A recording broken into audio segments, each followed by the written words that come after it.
Welcome to the session on Far Eastern Art, Part 1, Chinese Art.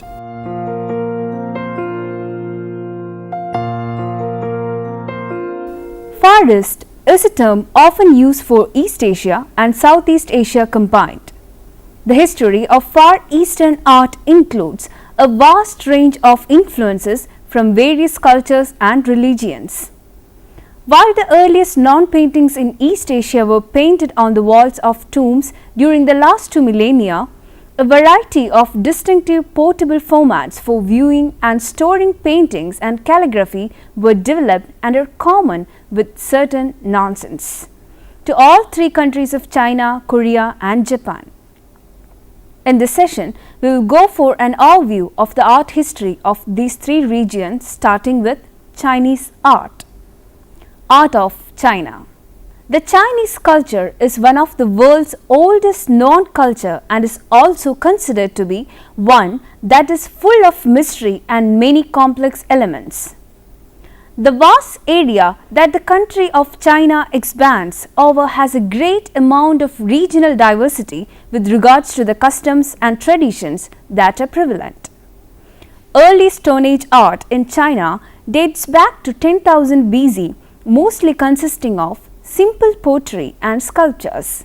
After this early period, Chinese art, like Chinese history, is typically classified by the succession of ruling dynasties of Chinese emperors, most of which lasted several hundred years. In Chinese art, the stabilizing effect of tradition was respected, but so was individual creativity. How to build a style into a personal instrument of expression, how to reach a balance between objective description and subjective comment, how to endure the formal materials of painting with a human content so that its meaning need not to be bound to the literal or symbolic meaning of its subject matter were some of the chief concerns of the Chinese painter. Early forms of art in China are found in the Neolithic Yangshuo culture, which dates back to the 6th millennium BC. The early ceramics were unpainted and most often code marked. The first decorations were fish and human faces, but these eventually evolved into symmetrical geometric abstract designs, some painted. But the most distinctive feature of Yangshuo culture was the extensive use of painted pottery, especially human facial, animal and geometric designs. The Bronze Age in China began with Yuan Dynasty. In the following Shang Dynasty, more elaborate objects including many ritual vessels were crafted. The Shang are remembered for their bronze casting, noted for its clarity of detail. Shang bronze smiths usually worked in foundries outside the cities to make ritual vessels and sometimes weapons and chariot fittings as well. Some forms of bronze vessels such as the ku and jiu can be very graceful, but the most powerful pieces are the ding, sometimes described as having an air of ferocious majesty. It is typical of the developed Shang style that all available space is decorated, most often with stylized forms of real and imaginary animals. By the varying state period, that is, a period in ancient China following the spring and autumn period and concluding with the victory of the state in Qin in 221 BC, creating a unified China under the Qin dynasty. Bronze vessels had become objects of aesthetic enjoyment. Some were decorated with social scenes such as from a banquet or hunt, while others displayed abstract patterns inlaid with gold, silver or precious and semi-precious stones.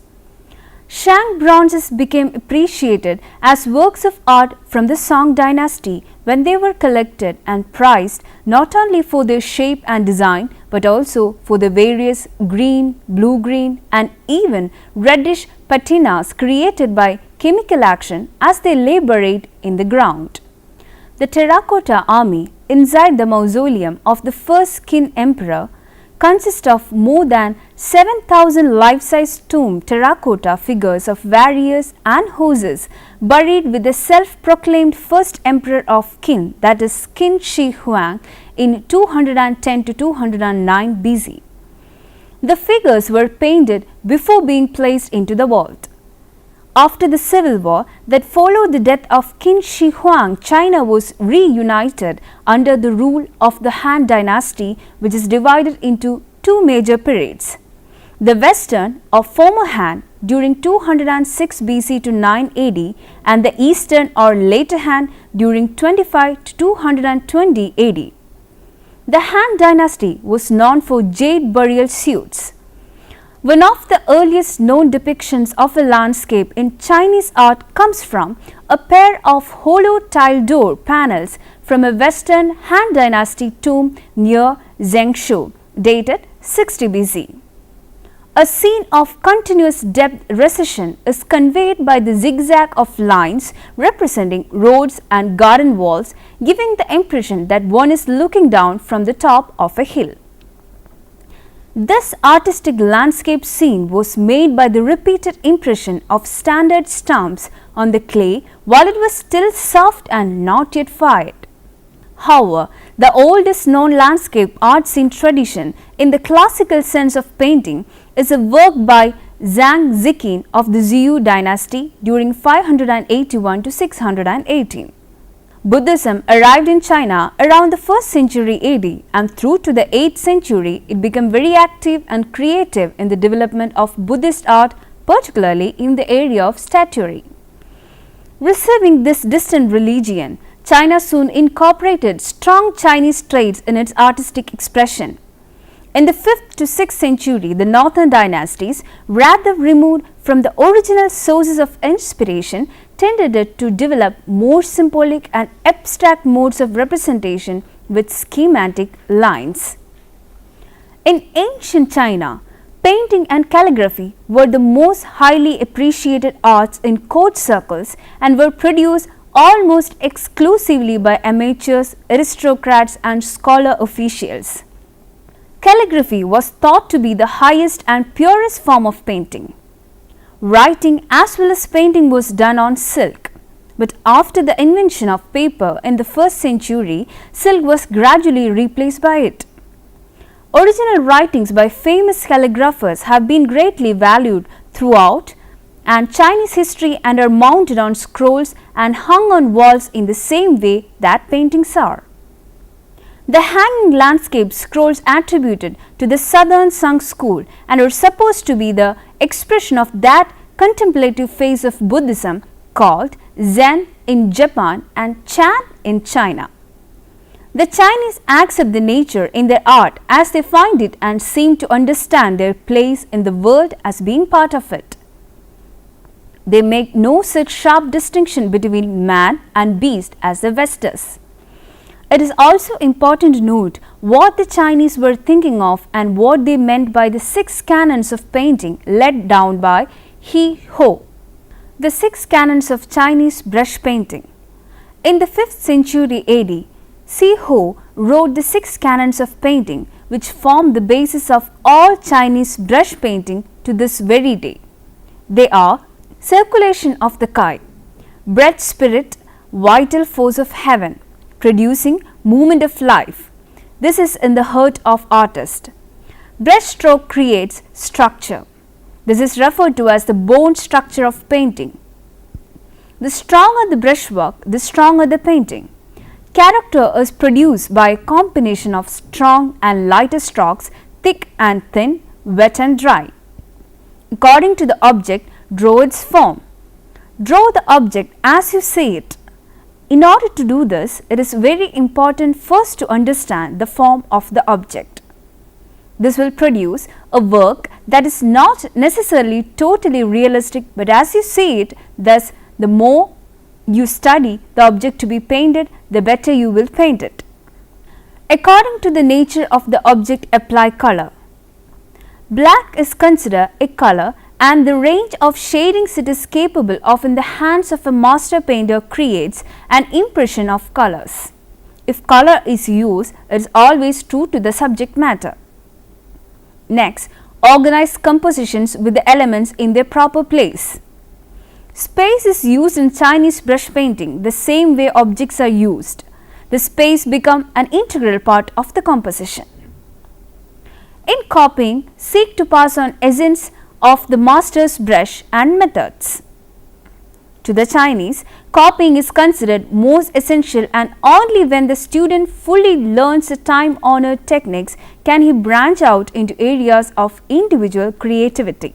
The landscape paintings of the Southern Sung school are not limited to the large hanging scrolls.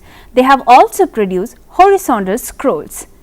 These scrolls can run into any length, and it is notable that in the Ming and Qing periods they grew longer and were sometimes praised for sheer length. The Tang Dynasty is known for its contribution to the world of Chinese art in the form of figurine painting. The artists of that time drew inspiration from the courtly life, animals and human figures. Chinese landscape paintings that are held in great esteem today also began to flourish during the rule of the Tang Dynasty, which lasted from 618 to 906. Boldly syncretic, the arts of Tang Dynasty exhibit myriad international influences that were absorbed through diplomacy, conquest, trade and pilgrimage. A popular theme for Tang court painters was that of foreign ambassadors submitting tribute to the emperor. As with calligraphy, the most popular materials on which paintings were made were paper and silk. The finished works were then mounted on scrolls which could be hung or rolled up. The traditional painting was also done in albums, on walls, lacquer work and in other media. Dong Yan was an active painter in the southern Tang kingdom. He was known for both figure and landscape paintings. Zhang Ziqin was an important painter during the Zhou dynasty. By the late Tang dynasty, landscape painting had evolved into an independent genre that embodied the universal longing of cultivated men to escape their quotidian world to commune with nature. Such images might also convey specific social, philosophical or political convictions.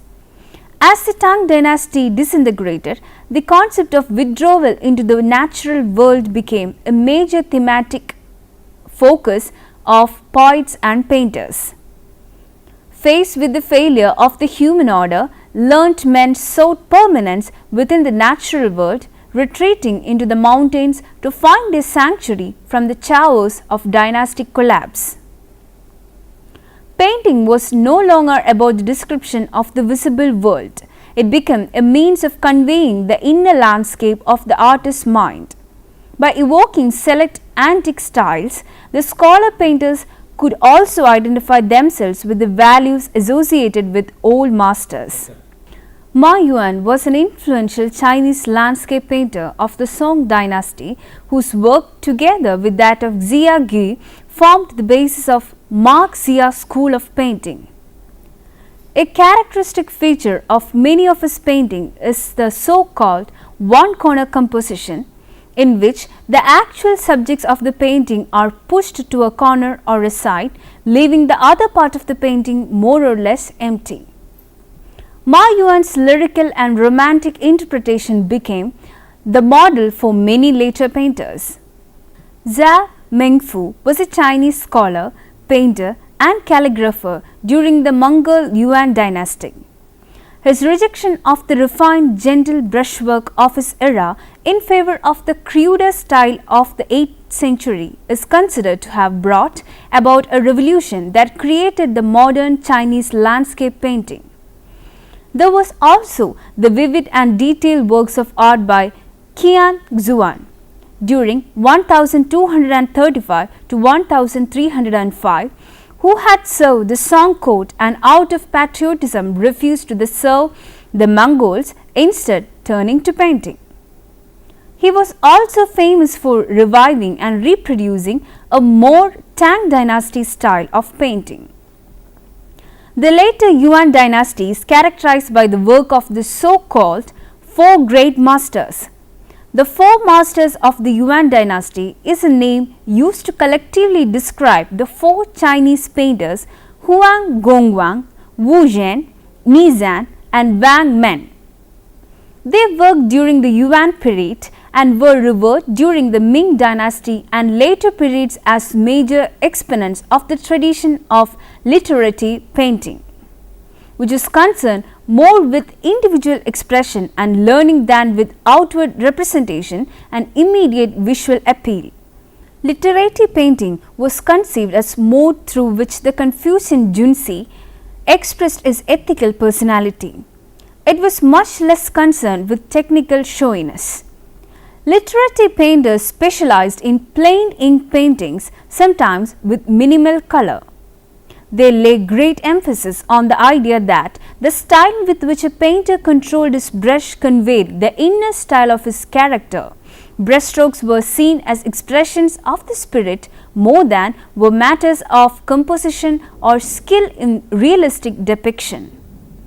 The most notable of these was Huang Gongwang during 1269 to 1354. Whose cool and restrained landscapes were admired by contemporaries.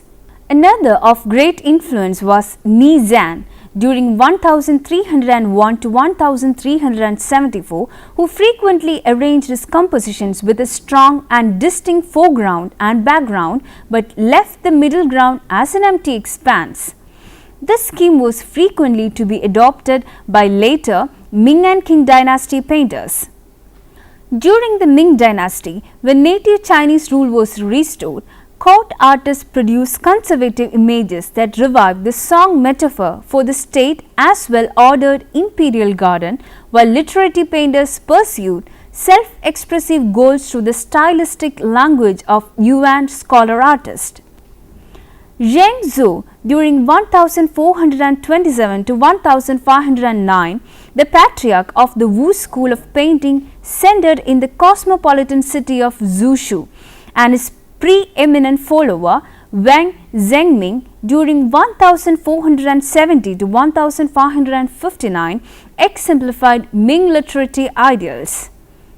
Morally charged images of reclusion remain a potent political symbol during the early years of the Manchu Qing dynasty, a period in which many Ming loyalists lived in self-enforced retirement. Often lacking access to important collection of old masters, loyalist artists drew inspiration from the natural beauty of the local scenery. The individualist painters included Bada Shandran during 1626 to 1705 and Jitao 1641 to 1707. They drew more from the revolutionary ideas of transcending the tradition to achieve an original individualistic style. In this way, they were more faithfully following the way of Dong Qingchang than the orthodox school, who were his official direct followers. As the techniques of color printing were perfected, illustrated manuals on the art of painting began to be published. Jiziyuan Huangzhuang, Manual of the Mustard Seed Garden, a 5-volume work first published in 1679, has been in use as a technical textbook for artists and students ever since. The Shanghai school is a very important Chinese school of traditional arts during the Qing dynasty and the whole of the 20th century. Under efforts of the masters from this school, traditional Chinese art reached another climax and continued to the present in the forms of Chinese painting. Images of nature have remained a potent source of inspiration for Chinese artists down to the present day. While the Chinese landscape has been transformed by millennia of human occupation, Chinese artistic expression has also been deeply imprinted with images of the natural world. Viewing Chinese landscape paintings, it is clear that Chinese depictions of nature are seldom mere representations of the external world. Rather, they are expressions of the mind and heart of the individual artist. Cultivated landscapes that embody the culture and cultivation of their masters.